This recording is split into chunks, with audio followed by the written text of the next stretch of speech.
Welcome to our channel about classic automobiles of bygone times, and now we would like to tell you about the Alpine brand. It is the pride of automotive France, a symbol of original engineering vision and exemplary aesthetics.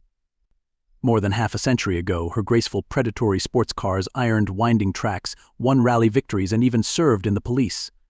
They forged the glory of the company and created a powerful foundation for its revival after decades of oblivion. Motor recalls the formation, dawn, and sunset of Alpine. In the first part of our story, we will talk about the original company, and in the second, we will touch on its recent history. Cars of this brand won rallies, took French motorsport to a new level, stormed mountains faster than anyone, and even chased criminals. Motor recalls the ups and downs of the legendary Alpine sports brand, which has thoroughly prepared for its second birth. The name of the company reflects my passion for driving on mountain roads. The greatest pleasure in my life was when I was driving my Renault 4CV in the Alps, and I realized that I wanted to build my own car that could convey this incredible feeling to others. These words belong to Jean Ridelet, a Renault car salesman in the city of Dieppe and an avid racing driver. Immediately after the end of World War II, the Frenchman built his own racing car based on the Renault 4CV, which, in addition to many technical changes, received a special aerodynamic aluminum body and a 5-speed gearbox instead of a 3-speed one. The car was unexpectedly successful. In 1952, Ridelet became the triumphant Mille Miglia in the class of cars with engines up to 750 cubic centimeters, and a little later she brought him to the top of the podium of the Coupe des Alpes mountain rally. Ridelet, who was at that time the youngest dealer of the French brand, began to receive orders for 4CVs modified for racing. In those years, simple and fairly affordable sports cars were not available in France as a class.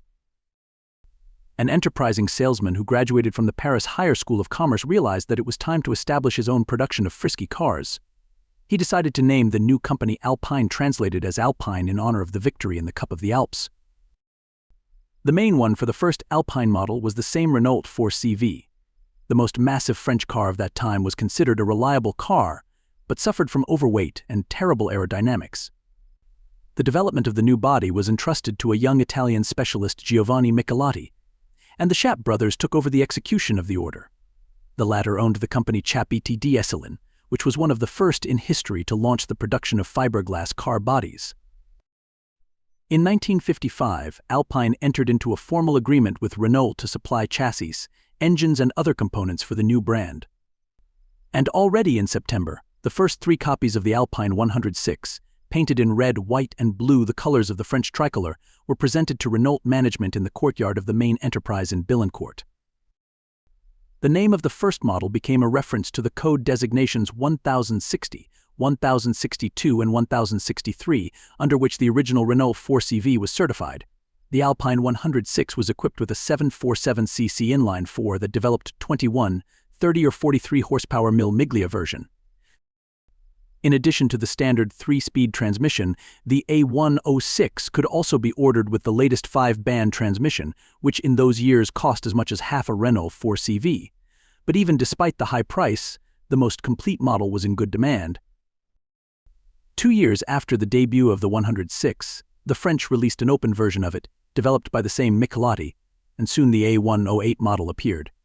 It was built on the basis of a more modern Renault Dauphine, from which they also took a 3.7 horsepower 845cc engine, modified by Gordini. A little later, this engine was squandered to 904 cubic meters, and its recoil increased to 53 forces. In 1960, the model had an open modification and a GT4 version with a 2-2 landing formula, which were built on a ridge frame. In the future, a powerful central beam, a rear longitudinal engine arrangement, and a lightweight body will become the hallmark of all Alpine models. The 108 itself played a key role in turning Alpine from a small racing car repair shop into a full-fledged manufacturer. The commercialization of the company was facilitated by contract assembly from 1962 to 1968. The Alpine 108 was produced in Brazil by Willys Overland, where it was sold under the name Willys Interlagos. It was she who prepared the buyers for the release of the legendary A110 Berlinette model, which later became the symbol of the Alpine brand. It was her lean blue appearance that inspired the creators of the modern Alpine sports car, presented on February 16 in Monte Carlo. The Alpine 110 Coupe, which was released in 1961, was built on the Renault R8 chassis. The main external difference from the 108 is a completely modified rear part of the body designed to install a larger engine. Over 15 years of production, the Alpine 110 has replaced more than a dozen different engines from the stock 5 1-horsepower 965cc unit from the R8 to significantly modified 180-horsepower engines. In total, about 8,000 copies of the A110 were produced, not counting those that were collected in Mexico and Bulgaria under the names Alpine and Alpine.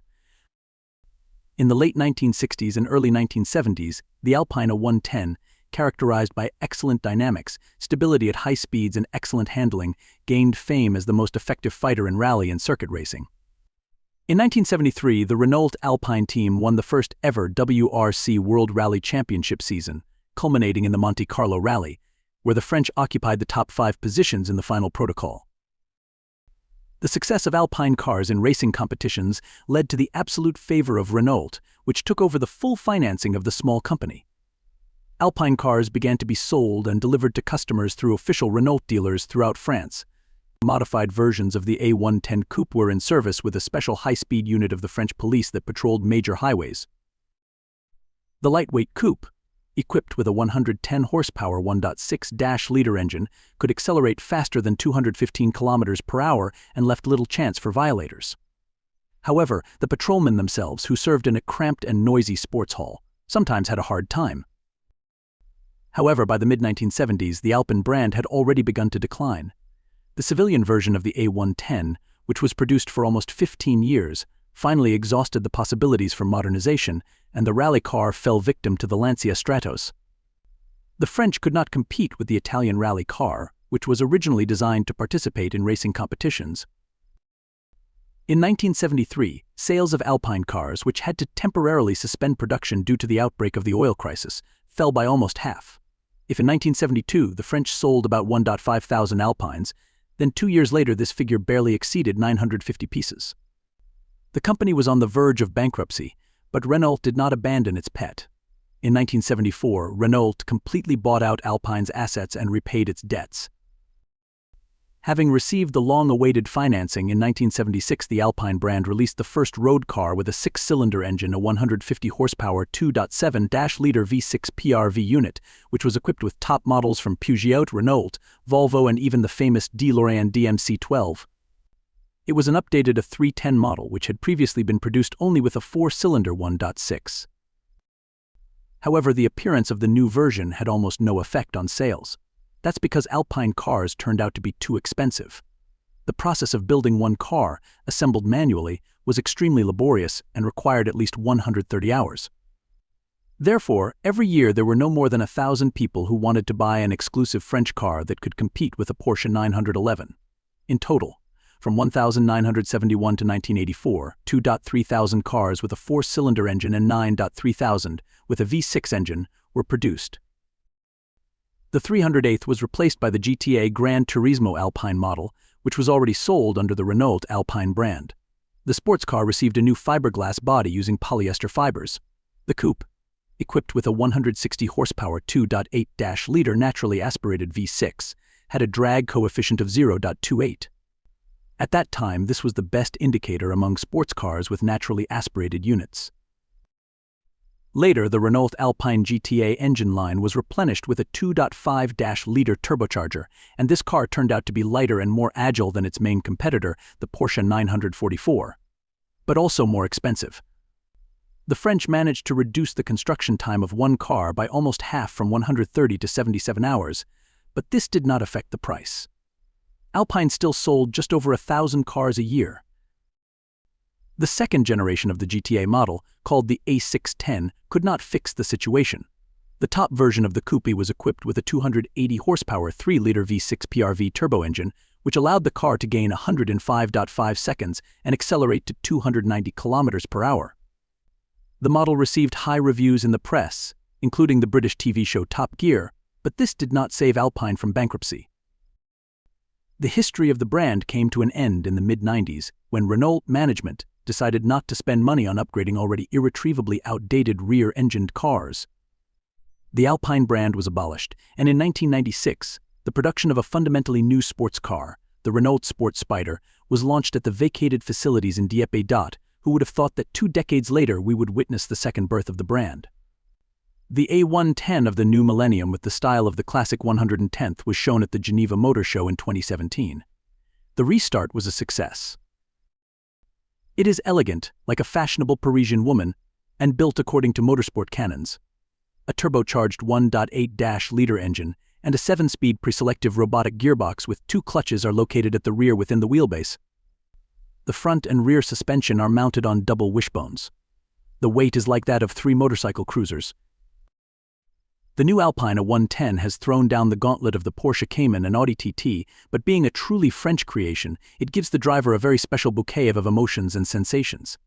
In the second part of the Alpine story, we will tell you in detail how the sports car was born, what is its significance, and why you simply have to dream about it.